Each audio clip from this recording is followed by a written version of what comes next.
Hello, TikTok, Instagram, YouTube, wherever you might be watching this video from. My name is JP Graves.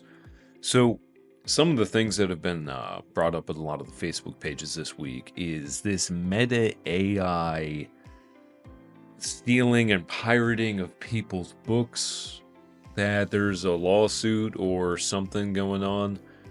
Uh, you might want to look into it if you're an author. Just see if your book's on it. I'm not going to. I don't think my books were around when they were building out this meta system. I might look into it. I would highly suggest maybe searching and seeing if your book was part of it, just so you're in the know. I guarantee there's going to be a lot of ramifications towards Meta and probably a few other companies in relation to this, if it turns out that the information is factual. I haven't really dug into who's making these accusations. I haven't really dug into who's hosting the website telling everybody their books have been stolen, but it might be something to kind of keep in mind. In other news, I kind of wanted to make a video on where I am with my next book. Writer's block is currently, like, I would say 70% done with the draft. As I've said before, how I like to write is I go chapter to chapter, and I finish that chapter to the best of my ability. I run it through all my editing software. I run it through AutoCrit, ProWriting Aid, Grammarly, really nail down the details. I take notes. I actually just drew out the town that this book is taking place in. I knew what it looked like, but I really had to visualize something because I wanted to change a detail. If you write, you know that's how that goes.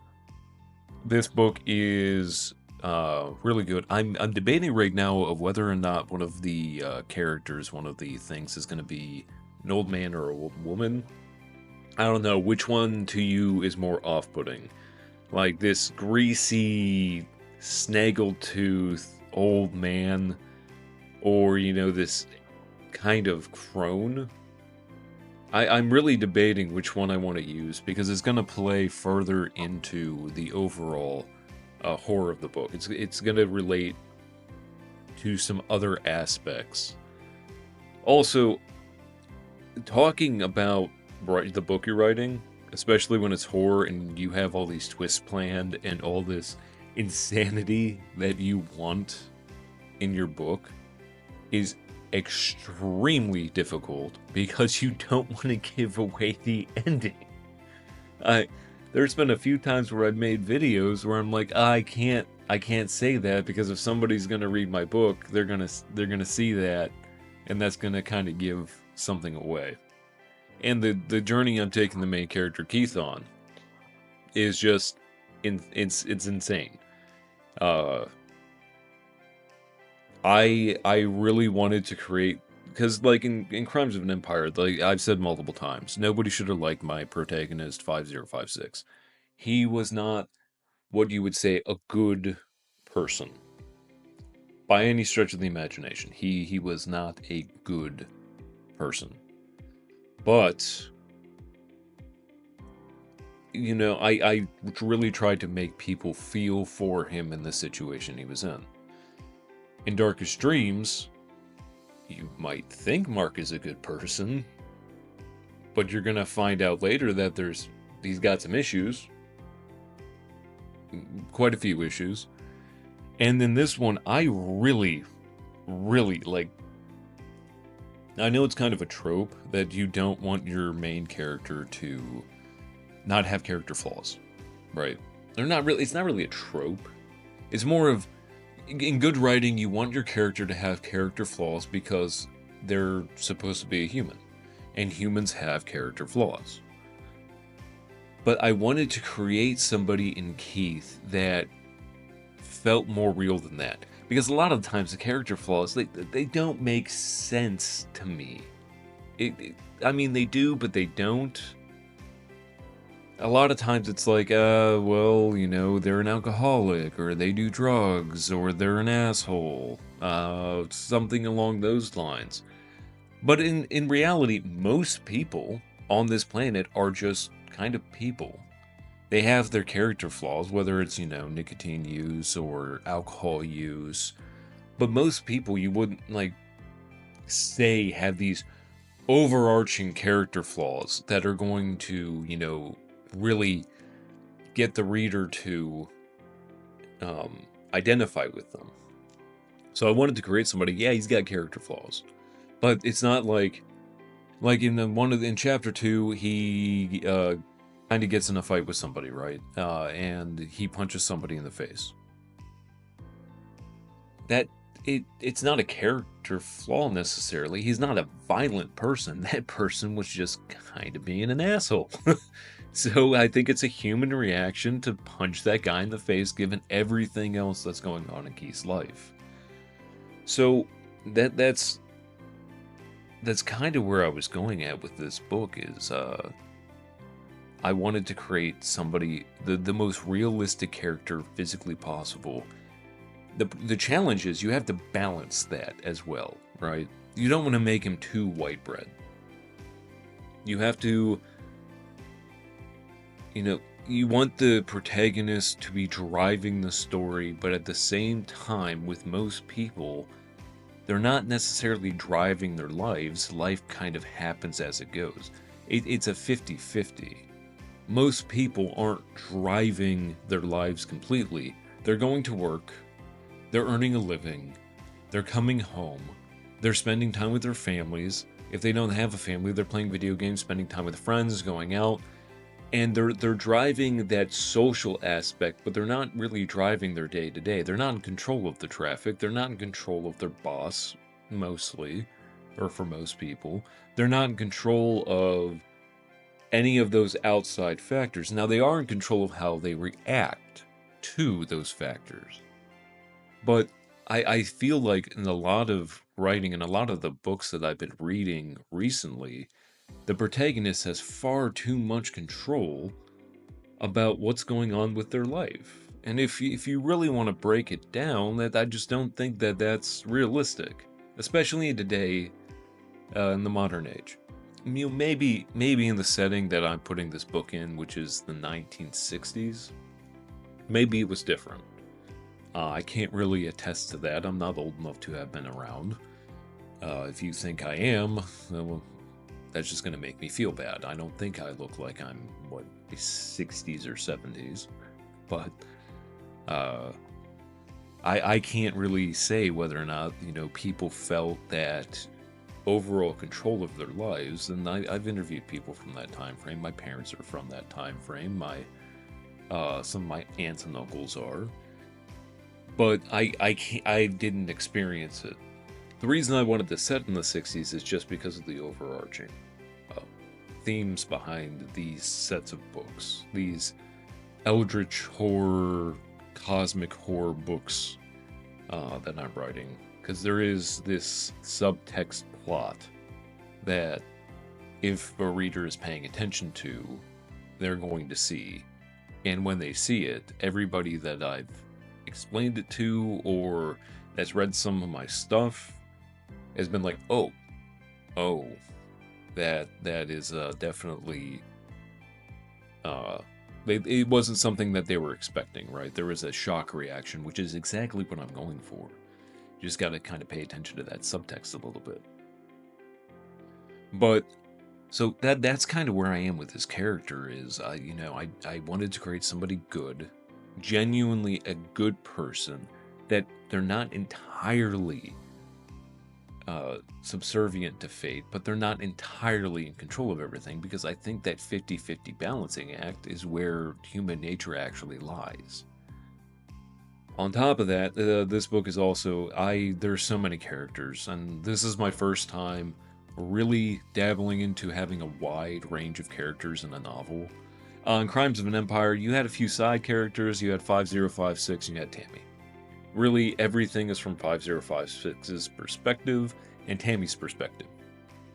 In Darkest Dreams, you had Mark, and that was about it. You had a little bit of Steve's perspective, and you had some other side characters in the form of Paul and Margaret, but they were sparse. This is the first time I think, Keith obviously is going to have the most time, but Donna, his wife, has a pretty good amount of time as well.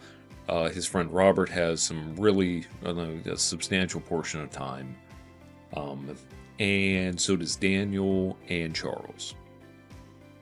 But, the story focuses around Keith, so I would say he has like 70% of the time.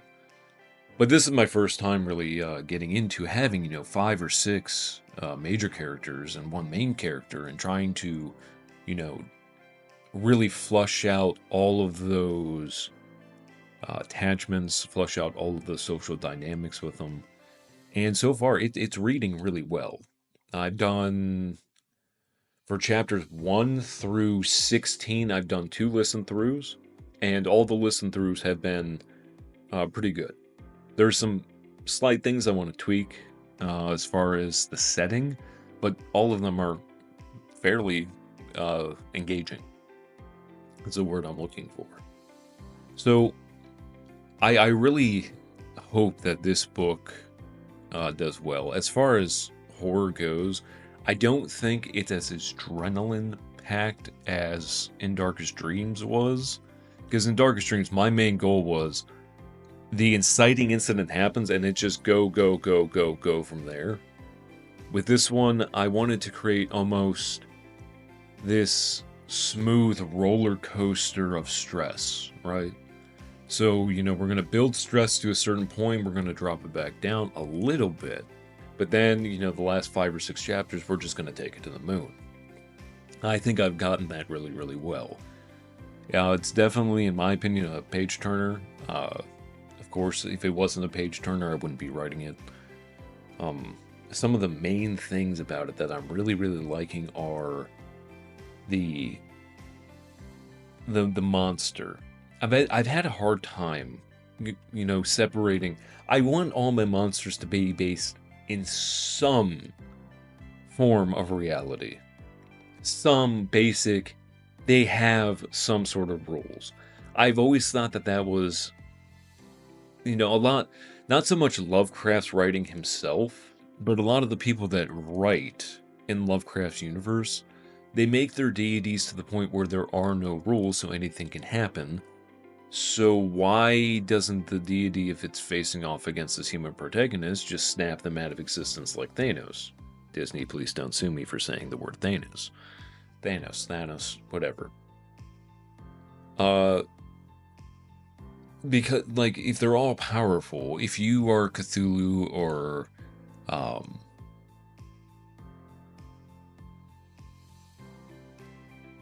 if you're Cthulhu or one of those entities, there's no real threat from a human. And I wanted my creatures to be these all-powerful deities, but they have rules. If you read In Darkest Dreams, you know that they're not from our plane of existence. They are from somewhere else. You know that they've been to our plane of existence multiple times. For what reasons, we don't know. You don't have to know. Just know that they've been here. Know that they've been defeated before, but every time they are defeated, they come back, and that method's not going to exactly work anymore. I don't want to get too far into what their realm of existence is like, because how do you describe the undescribable? How can you make a reader fathom the unfathomable? And that's another issue I've always had with a lot of the spin-offs of Lovecraft, is they explain too much. You're talking about Cthulhu or Azathoth,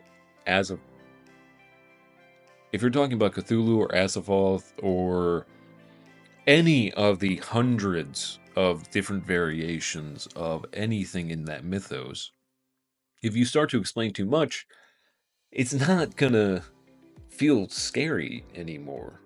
It's the same premise as in a horror movie. You don't want to see the monster right away. You want to wait towards the end, because it's the fear of the unknown that drives the horror and the tension of the plot. So how do you describe something like this? How do you describe this massless entity that is wreathing? And I think, to once again my credit in Darkest Dreams, I showed it early. I showed the monster early. but I showed a version of it early, right? I gave hints. I didn't fully elaborate on what the thing was because the protagonists themselves didn't understand it. You're looking at this writhing ball of darkness with these eyes coming in and out of existence, and just this mass. That's the only way you can describe it. It's almost like, okay, if you had to describe a tesseract moving through three-dimensional space without any kind of representation or model, right? You just had to describe its movement, right? This fourth dimensional cube through third dimensional space without any visuals. The reader's not going to fully understand it, so the best thing to do is to make it abstract. That's at least my point of view on it. If you're trying to describe something that doesn't fit within the confines or the restraints of our universe, you're going to have to leave a lot up in the air. And this might just sound like rambling, but that's how I've kind of worked it out in my head. As far as, what am I going for with my monsters? Like, I've said before, in Darkest Dreams, that was supposed to be the embodiment of death. That's what that thing was, is it was death incarnate. And previously it had been to our planet and is worshipped as a death god. In this one, we're going for a different aspect of negative emotion, you could say, or negative experience. And I don't want to reveal that because that'll kind of go into the last chapter, right? Now, there's a conversation I have written out and planned between certain characters that will elaborate on what exactly this is and add to that subtext plot that I've been going on about. This universe plot, or you could call it the universal plot between all the books. And I think that's more what I'm going for. The next entry in this series is going to be insane to write. There's going to be an insane asylum. It's going to be set in the 70s. There's going to be a lot of interesting things going on that are going to bring, I think, a lot of things to light. And if you're a reader, put even more questions into your mind about what exactly am I doing? And to be honest, I don't necessarily know. I don't have this universe plotted out. I'm just kind of coming up with ideas as I go, and I'm like, oh man, that's gonna be really cool. I think that would be terrifying. I think that this setting would be amazing. Like the setting for the next book, and I think it's going to be called What Can't Be Seen. I don't want to call it the Asylum. That name just doesn't sound right for the series as a whole. But I was driving in Maryland to do an emissions check while we lived up there, and I drove past this hospital, old hospital. These huge white pillars, red stone, ivy growing up the side, 3 buildings on the premises, all this stuff. And I was like, oh man, that building is really cool. It was an amazing looking building. And then I drove back by and I stopped and, I got out of my car and just kind of looked around. There was a plaque there that was built in 1910. It's like, oh man, the history here was wild. There could be, to the average person, there could be, tunnels underneath all the buildings, or what did the rooms look like? There are bars on the windows and all this. I just started thinking, I was like, man, I really want to use this setting because it's a small setting. It gives that close, claustrophobic horror feel.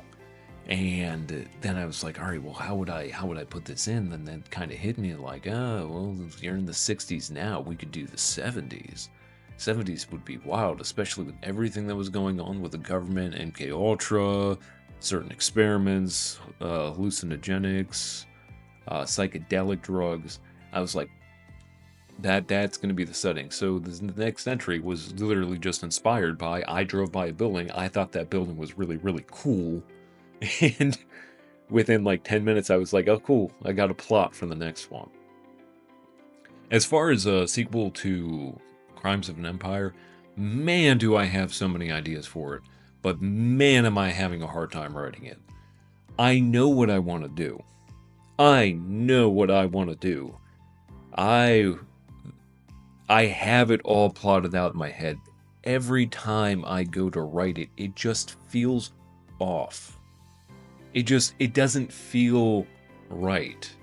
And I don't know if it's because I'm having to repeat certain parts of the plot, because if somebody's a new reader of that series, I don't want them coming in and not understanding kind of some of the background to it. The plot is going to be amazing. I just need to make sure I'm executing it properly. I have a few chapters done. I have the first 5 done, and then I wrote chapters 8 and 9, I think, because I had this really cool setting, and I was like, oh, this doesn't fit for the first one, but man, we can make it fit for the third planet. That would be perfect. So I have ideas for that book. I do. And I am really, really excited to get it written. But every time I sit down to try and write something in sequential order, it just doesn't go right. And I think part of the problem is I like thrillers, I like horror, I like cosmic horror, I like all these books, I like sci-fi too. But if you're going to ask me my favorite genre, it's going to be thrillers, because I like books with that adrenaline rush, right? Where you're reading something and your heart's just going to dun.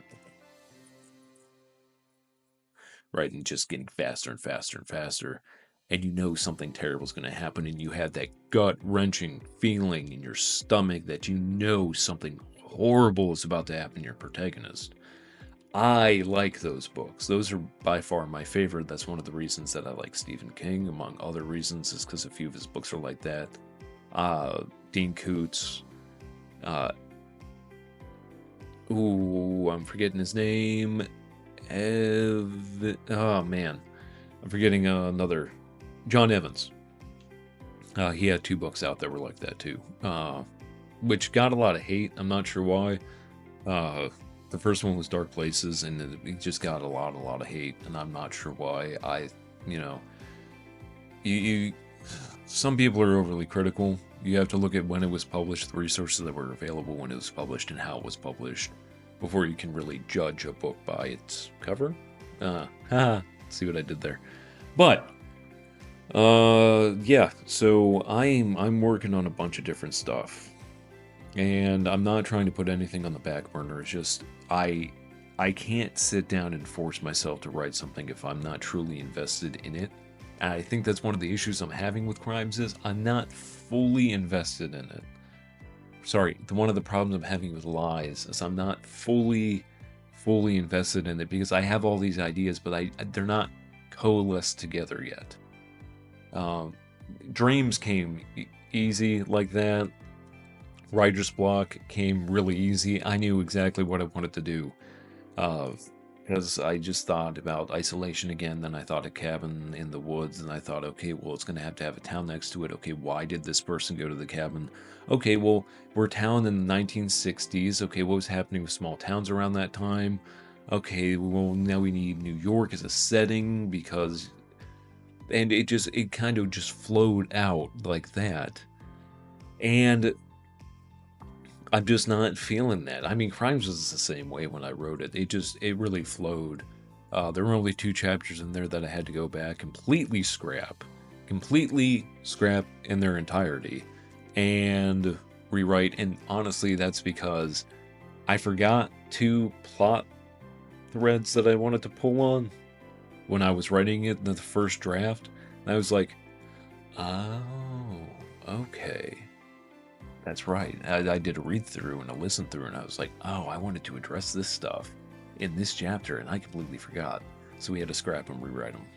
But most of my writing just comes very, very naturally, and I think that's one of the reasons I can sit here and just kind of knock out a book in a few months. So I'm not trying to force anything. When I first started writing Writer's Block, I wrote the first 31,000 words in a week. Just tearing into it. Now, was it the best? No. Have I rewrote a lot of those 31,000 words? Yes. But those first 31, like, came naturally. It just flowed. I harnessed the muse uh, in those writing sessions, you could say. But so that's kind of just an update on where I am on everything. Uh, Writer's Block will be published this year. That is 100% coming. Writer's Block will be next year. I'm really hopeful after I'm done with this that I can work more proficiently on lies, but I want that book to be twice as long as Crimes. It's gonna need to be. We're not starting in the middle of the story like we kind of did with Crimes. We're starting at the beginning. We're gonna go all the way through it.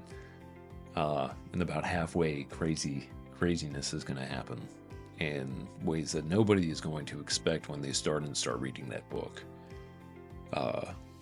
So we're really gonna need like probably 120,000 words to make it how I want to do it. Make it, bring my vision to life on it. Alternatively, we might have to continue picking away at that and move towards something like the next horror book in this series, just because I feel like that one's going to be another fast write. That's going to be another, sit down and just continuously knock out tens of thousands of words every time I sit down, because the plot on that one's going to be so interesting. It's going to take a lot of research. But what you're going to have to ask yourself for that is, what happens when you mix cosmic horror with paranoid schizophrenia? And that's... You thought, the readers thought they didn't know what was real and what was fake and in dreams? Well, we're going to mix those two lovely, lovely things together and see how it turns out. Naturally, government conspiracies and all that wonderful, wonderful stuff, because it's 1970s Americana, baby. But that is where I'm at with everything. We are still working. We are still trying to produce books. I set a goal when I started out that I wanted to do one book a year. Hell or high water, no matter what, I wanted to be able to write and produce one book a year that I was proud of and that people enjoyed reading. I have met that the last 2 years, and I will continue to meet that, because this is something I truly, honestly enjoy doing. I've always enjoyed writing. I've always enjoyed, coming up with stories. My family is a history of storytellers and big fish stories.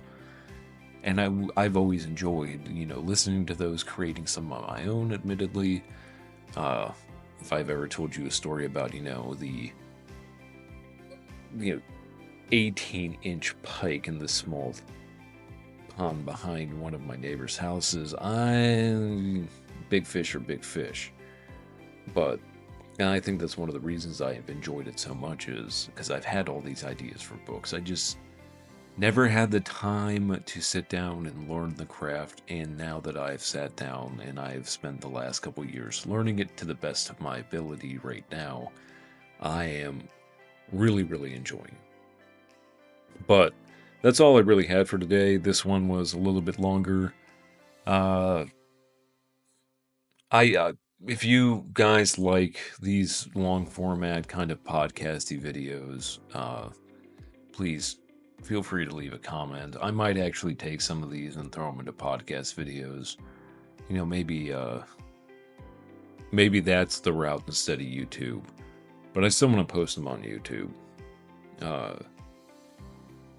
This one,